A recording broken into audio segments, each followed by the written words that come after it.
Hey, what's up, YouTube? Alright, I want to say big up to all of my sound system people all over the world, actually. My name is Jimmy Sequence. For those that don't know Sequence has been in business as a sound system from in the early 1980s, like 81. Well, we started in 1979. To be exact, me and my brother moved down from Chicago. We came up from Jamaica in 78.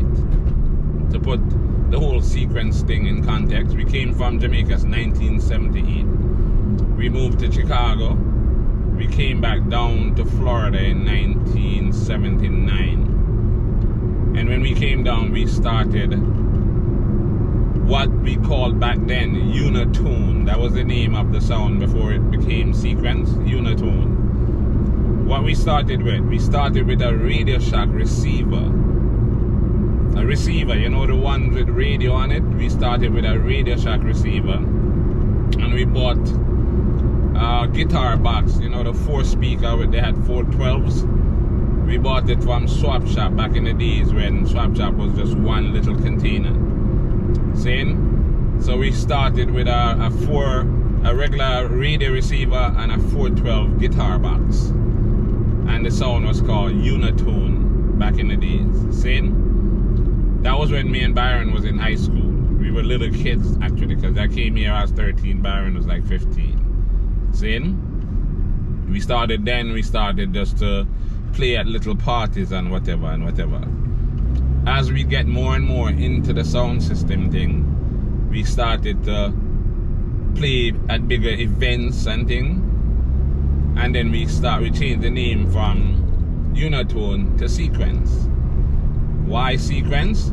Because at the time we wanted a name that had some kind of meaning. And as you know, Sequence means doing things in order. So we decided, okay, that makes sense, that works. And we decided to go with Sequence. Now, Sequence has used every kind of amplifier that you can imagine. Starting with the Radio Shack receiver, we have used the AB amplifiers, we've used Crown amplifiers, we've used Bose amplifiers. Not Bose speakers that people know, the amplifier. They actually have power amp, Bose power amp.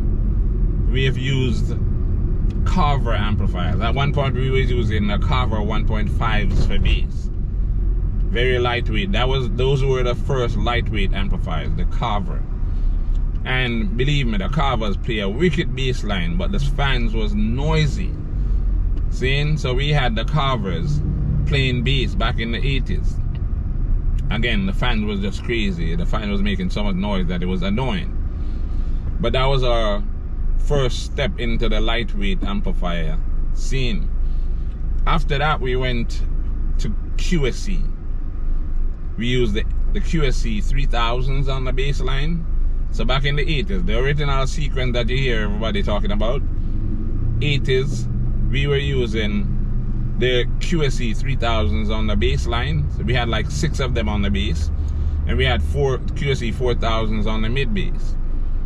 We actually had PV 800s playing the 12s back in the days.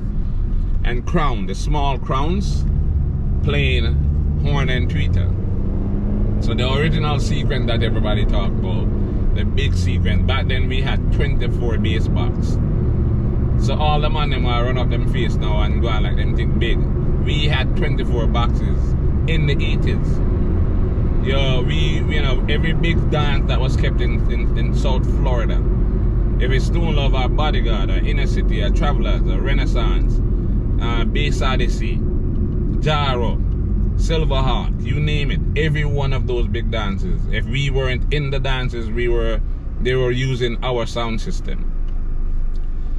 Every big stage show, if we weren't promoting them, we were doing sound for them.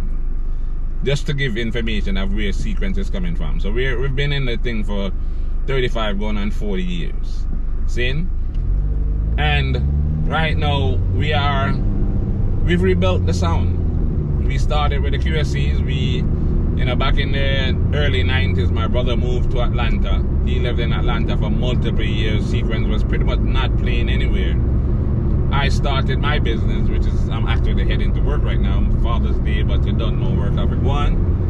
See? So I started my business, which is ACC Driving School. And I built that. And then I decided to build a sound system for myself. See? So I started a record label with my son, because I don't know who knew, but my son is a singer, Sean Vernon. See? So we started this system that I have now as ACC Sound System, because that's the name of the school, ACC Driving School. I have a record label that I have for me and my son, ACC Records. See? So I built this system here for ACC Records. Initially I bought a whole rack of crowns. Not crowns, crests. The power light crests. If you pay attention to the earlier videos on this channel, I was using a rack full of crests. I had 8 pieces of the power light 3.0 for bass. I had them bridged to play 4 ohms. That was like 3100 watts at 4 ohms. I used 2 speakers, 2 18s on it, and yeah, them play good. Them lightweight crests played 2 18s really nice. See, so I did that for a while. Again, we weren't really playing all over the place. We were mostly playing at the park here and there. See, and then I decided, I'm not even gonna lie, iStar Sound. One time here, iStar played in at the park, and he was using CVRs, and I loved the tone of the CVRs. I loved it from the very first time I hear them. I'm like, wow, I like the CVRs. I like how them play. See? So I decided to start buying some CVRs. So I sold all of the crowns. I sold all 8 of the crown amplifiers. I mean the crests. I keep saying crown, the crests. I sell all of the crests, and I started to buy CVRs.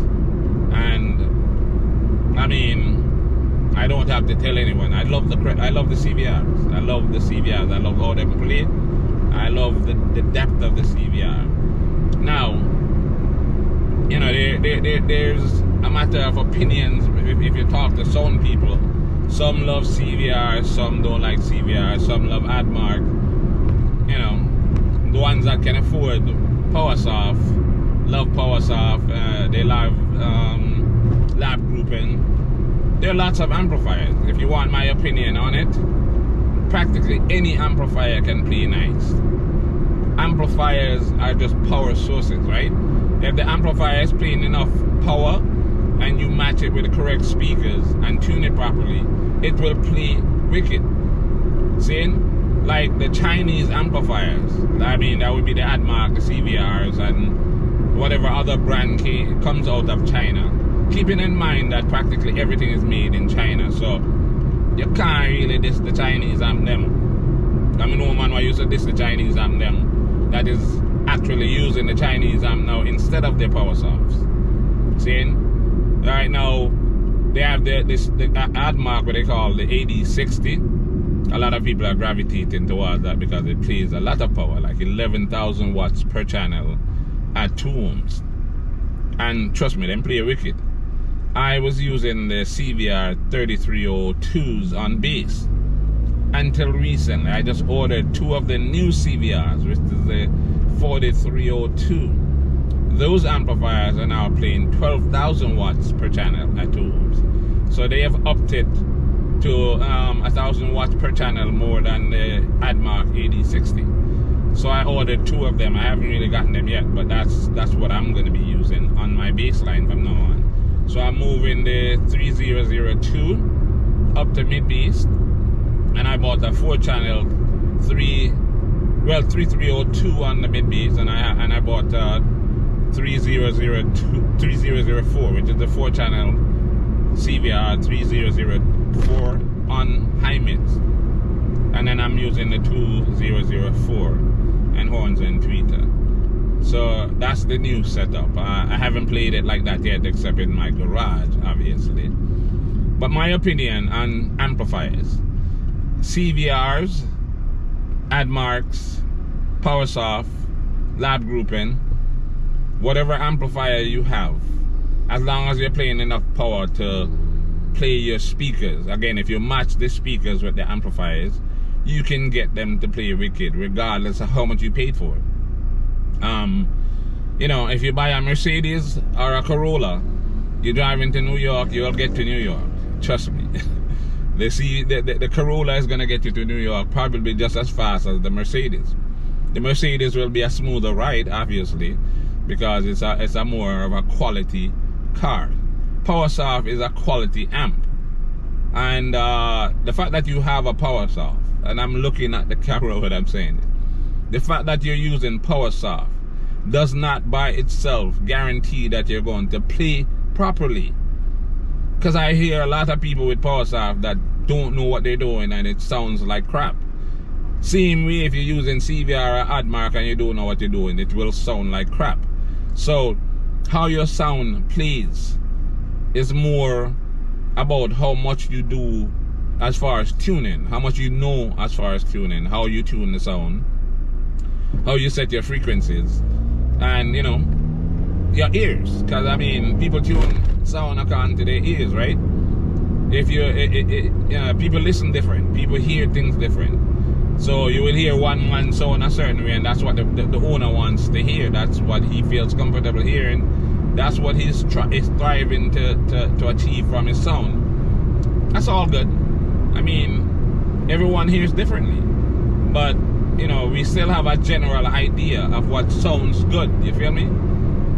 So you know, what sounds good to me might not sound good to you, but again, just like we have a general idea of what looks good, we still have a general idea of what sounds good. Seeing? So even though our ears might differ in terms of what is really ideal, we still have a general idea of whether something sounds good or not. But yeah, as far as the amplifiers are concerned, the bottom line is if you can afford Powersoft and you know how to tune it, it will sound wicked. If all you can afford is CVR and ADMARK and you know what you're doing, it will sound wicked. Bottom line. And the cost of your amplifier will not determine whether or not your sound play good. That would be your amplifiers, your speakers, or whatever. Anyone that knows original secret know that we initially were using cheap speakers. Saying we were using Eminence 400 watts initially, and then we moved to the Eminence 800 watts. Saying, and all the year man I talk about sequence and how sequence used to look wicked. Back then we were using straight Eminence speakers. All the way. Even when we had 24 bucks and we had to play some big dance and the big shows in the park, we were using Eminence 800 with the QSC 3000 on the baseline and then play wicked. So it's not about the cost of what you have, it's how you use it. I'm not saying I'm the best engineer in the world. I just know how to set my sound how I like it, you feel me? And I've been in it long enough where I've actually learned a few things. You know, I've paid attention to enough people that I respect as engineers that know what they're doing, and not all of them are Jamaican, by the way. I learned from a lot of the white engineers, people that actually went to school and learned how to be engineers. So I learned from the soundman, the original soundman, yard soundman, and I learned from a lot of the quote-unquote professionals. I'm not saying they're better than the regular yardman thing, but they have a lot more technical information and, you know, more technical way of explaining things to, let's see. So I've been doing that for so long that I've actually learned a lot of the technical stuff myself. So sequence sound. Okay, so I'm ending this video using my phone because my GoPro has been kind of messing up. I don't know why. It's just getting hot and acting weird. So as I was saying, sequence sound was built by me, only me. I've been in the business long enough, so I like I said, I've kind of learned how to do whatever I need to do to get the sound that I need. You feel me? I use crossovers and EQs and all of the necessary things that we used back in the 80s, 90s. Now I'm using the drive rack, and I'm really only just using the drive rack on the top end. And I know there are people saying, well, you shouldn't just use one piece of equipment. Because what if it goes wrong? I mean, it is what it is, right? You're driving your car. If the engine goes, you only have one engine. You deal with it. Yeah, it is what it is. If you're driving your car and the engine messes up, you fix it, right? If the sound craps out while I'm doing an event, I can pretty much use the EQ to do a lot of the stuff. At least so I can play and finish an event. You feel me? So I'm not really like sitting around worrying about what if my drive bar craps out, because that's usually what people say. And you know, it is what it is. You just hope it doesn't happen. But if it happens, you figure out what you can do. You feel me? So that's that. But yeah, I am using the drive rack and the drive rack only on the top end. I set the parametric EQ on the mid bass, the high mid. I set the limiter on the horns and tweeters, and I just set crossover point, generally speaking, for the top end. You know where the mid-range frequencies are, you know where the high mid frequencies are, you know where the horns and tweeters are. So you set them accordingly. And that's it. So every time I string up the sound, I don't have to go tuning it. I just pretty much hook it up and play. Plug and play. You hook up the equipment, you hook up the speakers. The equipments are already hooked up. So you just plug in the speakers, set up your speakers, plug in the speakers, and play the song. See? In my opinion, really all you have to do on the sound is volume, up and down. Turn it up, turn it down, add bass, take away bass. You shouldn't have to do any major tuning every time you string up the sound. I don't understand it. I see it, I don't get it. But you know, it is what it is. Everyone's different, everyone here is different, like I say. For me personally, I don't have no whole bunch of tuning to do. I just hook up the sound and play it. That's it. Alright, anyway, thanks for watching. Tell your friends about the channel, yo. Share the channel. Tell them to subscribe, because you don't know the original sequence, spreading whatever little knowledge I have while trying to make good content for people. You know, enjoyable dancehall sound system content. Because you know, me and my brother in this thing from a little youth. We came from Jamaica at 12 and 14 at the time. And we already had a 4KT tube amp from Jamaica. Just for information, we had a 4KT tube amp with some double 15s when we were little kids. My parents was here. They sent money for us, and we built a sound system from Jamaica when we were kids. So that's how much we're into the business, into the sound system culture. Seeing? So, you know, help me to build the channel. I'm trying to be at as many events as possible, but you don't know, we still have to work and run the business and, you know, do the survival stuff. So we love the thing, but we can't really just put on everything and do that, because you don't know, no money now make from sound, so you have to make money. And in the meantime, we're doing the sound because we love it. Alright, thanks for watching, and I will see you on the next video.